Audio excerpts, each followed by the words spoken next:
اعوذ باللہ من الشیطان الرجیم بسم اللہ الرحمن الرحیم السلام علیکم ورحمۃ اللہ وبرکاتہ۔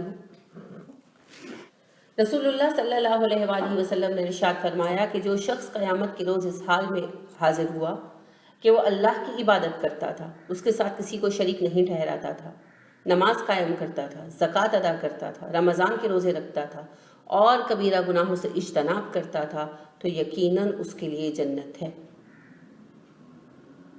اب دیکھیے کہ یہاں فرائض کی ادائیگی کے ساتھ کبیرہ گناہوں سے اجتناب کو جنت کی ضمانت قرار دیا گیا۔ تو فرائض کے حوالے سے تو کئی دفعہ بات ہو چکی، انشاءاللہ ہوتی ہی رہے گی۔ توحید صرف جنت کے حصول کے لیے کافی نہیں ہے۔ ٹھیک ہے، موحد جنت میں جائے گا، لیکن جہنم کی سزا کتنی طویل ہوگی اللہ جانتے ہیں، اور پھر معاف کرنا نہ کرنا اللہ رب کریم کی ثوابدید پر ہوگا۔ ایمان اور اعمال صالحہ دونوں مل کر جنت کی ضمانت بنتے ہیں۔ تو اعمال صالحہ میں کم از کم فرائض شامل ہیں، کم از کم 5 فرض نمازیں، رمضان کے روزے، زکوٰۃ ادا کرنا، حج کرنا، اور ساتھ آپ صلی اللہ علیہ وسلم نے فرمایا کبیرہ گناہوں سے بچنا۔ خود اللہ رب کریم کا بھی یہی وعدہ ہے۔ اللہ رب کریم ارشاد فرماتے ہیں سورہ نساء میں کہ اگر تم بڑے گناہوں سے بچتے رہو گے جن سے تمہیں روکا گیا ہے تو ہم تمہارے چھوٹے گناہ مٹا دیں گے اور تمہیں عزت کی جگہ یعنی جنت میں داخل کریں گے۔ تو کبیرہ گناہ کیا ہیں؟ مختلف مواقعوں پر رسول اللہ صلی اللہ علیہ وسلم نے مختلف گناہ گنوائے ہیں۔ جیسے ایک جگہ صحابہ نے ایک مرتبہ پوچھا کہ کبیرہ گناہ کون سے ہیں، تو آپ صلی اللہ علیہ وسلم نے فرمایا شرک کرنا، مسلمان کو ناحق قتل کرنا، جنگ کے دن میدان جنگ سے بھاگ جانا۔ ایک اور مرتبہ رسول اللہ صلی اللہ علیہ وآلہ وسلم نے فرمایا کہ 7 بڑے گناہوں سے بچو جو ہلاک کر دینے والے ہیں۔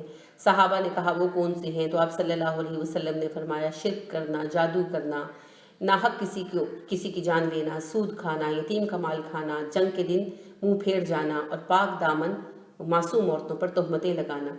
اسی طرح آپ صلی اللہ علیہ وسلم نے حج کے خطبے میں ارشاد فرمایا کہ لوگوں کبیرہ گناہوں سے بچو جن سے اللہ نے تمہیں روک دیا ہے۔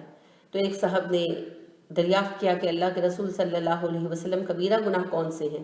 آپ نے فرمایا شرک کرنا، قتل کرنا، میدان جنگ سے بھاگنا، یتیم کا مال کھانا، سود کھانا، پاک دامن عورتوں پر تہمت لگانا، والدین کی نافرمانی، بیت اللہ کی حرمت کو پامال کرنا،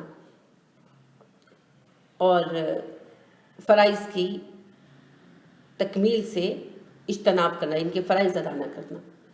تو یہ میں نے 2-3 حدیثیں بیان کی۔ اس کے علاوہ آپ صلی اللہ علیہ وسلم نے ارشاد فرمایا کہ اللہ رب کریم ان لوگوں سے کلام بھی نہیں کرے گا، ان پر نظر بھی نہیں ڈالے گا، انہیں پاک بھی نہیں کرے گا جو تاجر ہو اور بددیانتی کرتا ہو، فقیر ہو اور متکبر ہو، حاکم ہو اور ظالم ہو، عالم ہو اور جھوٹا ہو، دیوبس مرد یعنی ایسا مرد جو اپنے گھر کی عورتوں کو برائیوں پر نہیں روکتا، اور فی عام آپ بے غیرت کہہ سکتے ہیں، غیرت سے عاری کہہ سکتی ہیں، اور مردوں کا حلیہ بنانے والی عورتیں، عورتوں کا حلیہ بنانے والے مرد۔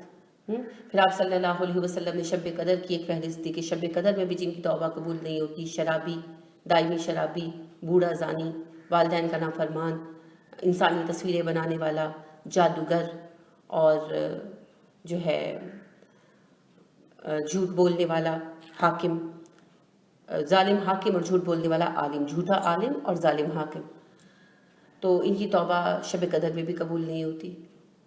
تو اسی طرح سے جو لواطت ہے یعنی اینل سیکس ہے، یہ بھی بڑے جرائم میں سے ہے۔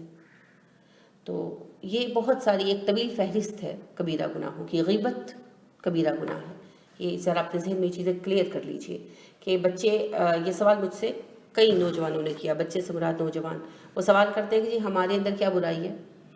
پہلی بات، نماز چھوڑ دینا کبیرہ گناہ ہے، رمضان کا روزہ چھوڑ دینا جان بوجھ کر کبیرہ گناہ ہے، استطاعت ہوتے ہوئے حج نہ کرنا کبیرہ گناہ ہے، عورتوں کا بے پردہ پھرنا کبیرہ گناہ ہے، جھوٹ بولنا کبیرہ گناہ ہے، غیبت کرنا کبیرہ گناہ ہے، موسیقی سننا کبیرہ گناہ ہے، فحش چیزیں دیکھنا جس میں آپ کا ٹی وی ظاہر ہے سارا کا سارا ہی شامل ہے، کبیرہ گناہ ہے، عورتوں کا نامحرم مردوں کو دیکھنا، مردوں کا نامحرم عورتوں کو دیکھنا کبیرہ گناہ ہے، چاہے وہ حقیقت میں دیکھ رہے ہو چاہے ٹی وی پر بیٹھ کے دیکھ رہے ہو، یہ سب کبیرہ گناہ میں آتا ہے۔ پھر اس کے علاوہ سنی سنائی بات کو آگے بڑھانا کبیرہ گناہ ہے، چغلیاں لگانا کبیرہ گناہ ہے، فساد کرانا ہے نا، گھروں کی بات، ایک کی بات ادھر پہنچانا دوسرے کی ادھر پہنچانا، لڑائیاں کروانا کبیرہ گناہ ہے، ٹیررزم تو ہے ہی کبیرہ گناہ، بددیانتی کرنا کبیرہ گناہ ہے، ملاوٹ کرنا کبیرہ گناہ ہے، بخیلی کبیرہ گناہ ہے. کبیرہ گناہ کی ایک طویل فہرست ہے جس میں ہماری زندگی گندھی ہوئی ہے. غیر قوموں کی مشابہت اختیار کرنا کبیرہ گناہ ہے. آج ہمارا رہن سہن پہننا اوڑھنا سب غیر قوموں پر ہے. ہمارے رسم و رواج غیر قوموں پر ہے. بدعتیں جو ہیں وہ کبیرہ گناہوں میں شامل ہیں. رسول اللہ صلی اللہ علیہ وآلہ وسلم کے رستے کو چھوڑ کر اپنا رستہ بنا لینا.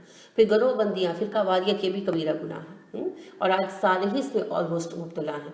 جب آپ کہتے ہیں نا کہ آپ سے یہ کہ قرآن کے درس پر آ جاؤ، تو سوال ہوتا ہے کہ آپ لوگ کون ہیں. اب جواب میں کہیں کہ جی ہم مسلمان ہیں، تسلی نہیں ہوتی، کافی نہیں ہے. نہیں، مسلمان تو ہو تو سارے ہی ہوتے ہیں، ہو کون؟ اچھا، مسلمان ہونا کافی نہیں ہے. نہیں، ہو کون؟ آپ لاکھ کہیں بھئی ہم مسلمان ہیں، اللہ کی کتاب اور نبی صلی اللہ علیہ وسلم کی سنت کی بات کرتے ہیں، نہیں ٹھیک ہے، لیکن ہو کون؟ فرقہ واریت بھی کبیرہ گناہ ہے. تو یہ ساری چیزیں جو ہیں، سود کھانا، ٹھیک ہے، بینکوں میں پیسے رکھوا لینا، اس کے اوپر پروفٹ لیے جانا، یہ بھی سود ہے. اور سود کسی کے لیے جائز نہیں، چاہے وہ بیوہ ہو چاہے وہ ریٹائرڈ آدمی ہو. اور یہ بھی تصور غلط ہے کہ حکومت سے سود لینا جائز ہے اور غریب سے سود لینا حرام ہے. سود حرام ہے، کسی سے بھی کسی بھی صورت میں لیا جائے. اس کی تفصیل انشاءاللہ سود کے موضوع پر کبھی بات کریں گے. اب بات یہ ہے کہ ساری چیزیں حرام ہیں اور یہ کبیرہ گناہوں میں سے ہیں. حرام چیزیں کھانا، حرام چیز پینا کبیرہ گناہ ہے. تو کبیرہ گناہوں کی پوری فہرست ہے. اگر آپ اس کی تفصیل زیادہ چاہتے ہوں تو آپ کو پہلے الحمدللہ کبیرہ گناہ جنہیں ہم معمولی سمجھتے ہیں کہ موضوع پر 130 لیکچر ہوئے تھے. وہ گلوریس قرآن کے نام سے یوٹیوب پر چینل موجود ہے، اس پر آپ کو سارے مل جائیں گے.